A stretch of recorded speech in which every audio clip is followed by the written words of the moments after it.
संविधान का दर्शन, philosophy of the Indian constitution. प्रश्न, भारतीय संविधान के दर्शन पर व्याख्यात्मक निबंध लिखे। उत्तर, भारतीय संविधान के दर्शन की शुरुआत प्रमुख रूप से 1922 से मानी जा सकती है, जब गांधी जी ने मांग की थी कि भारतीय संविधान सभा का निर्माण भारतीयों द्वारा किया जाना चाहिए। इसके पश्चात 1928 में नेहरू रिपोर्ट में भी इस बात का समर्थन किया गया कि भारतीय द्वारा ही संविधान सभा का निर्माण किया जाना चाहिए। क्रिप्स मिशन 1942 द्वारा पहली बार यह स्वीकार किया गया कि भारत के लिए संविधान का निर्माण स्वयं भारतीय जनता के द्वारा होगा। इसके पश्चात कैबिनेट मिशन 1946 के द्वारा इसके गठन का प्रारूप निर्मित किया गया। संविधान का दर्शन, दिनांक 9 दिसंबर 1946 को इसकी पहली बैठक हुई तथा संविधान निर्माण की शुरुआत 13 दिसंबर 1946 से हुई, जब नेहरू ने उद्देश्य प्रस्ताव सभा में प्रस्तुत किया।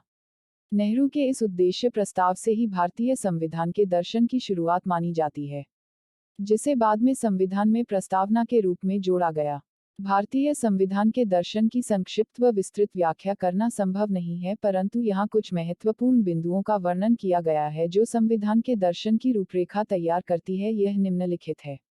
प्रस्तावना, संपूर्ण भारत संपूर्ण संविधान में प्रस्तावना को सर्वोच्च स्थान प्राप्त है। यह संपूर्ण संविधान की एक लघु व्याख्या करता है। इसकी पवित्रता को देखते हुए ही नेहरू ने इसे संविधान की कुंजी तथा के.एम. मुंशी ने इसे संविधान की जन्मकुंडली कहा है। संविधान में प्रस्तावना का विचार अमेरिकी संविधान से प्रभावित है तथा इसमें निहित स्वतंत्रता, समानता, बंधुता के आदर्शों को फ्रांस की क्रांति 1789 से लिया गया है।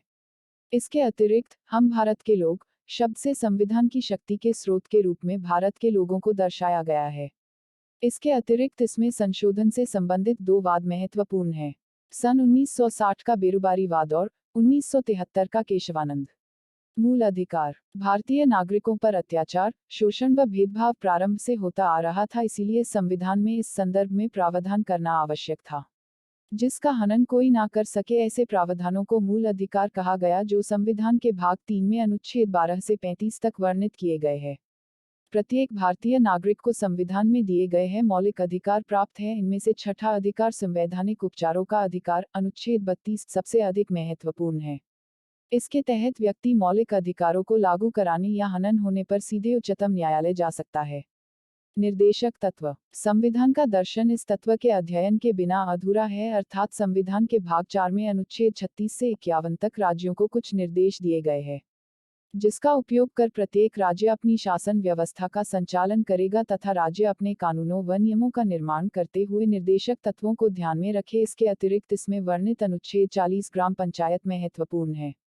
इसके अंतर्गत राज्य को यह निर्देश दिया गया है कि वह अपने राज्य में ग्राम पंचायत की एक स्वायत्त इकाई के रूप में संगठित करें। यह प्रावधान गांधी जी की बातों को सम्मान देने के लिए किया गया था। मूल कर्तव्य, भारतीय संविधान का निर्माण करते समय संविधान में इसका प्रावधान नहीं किया गया था, बल्कि संविधान में इसे 42वें संविधान संशोधन द्वारा स्वर्ण सिंह समिति के सिफारिश पर कुल 10 मूल कर्तव्यों को संविधान के भाग 4 के अनुच्छेद 51 में शामिल किया गया। इसके अतिरिक्त 86वें संविधान संशोधन 2002 द्वारा एक नया मूल कर्तव्य जोड़ा गया, अर्थात कुल 11 कर्तव्यों को संविधान के अनुसार नागरिकों को पालन कर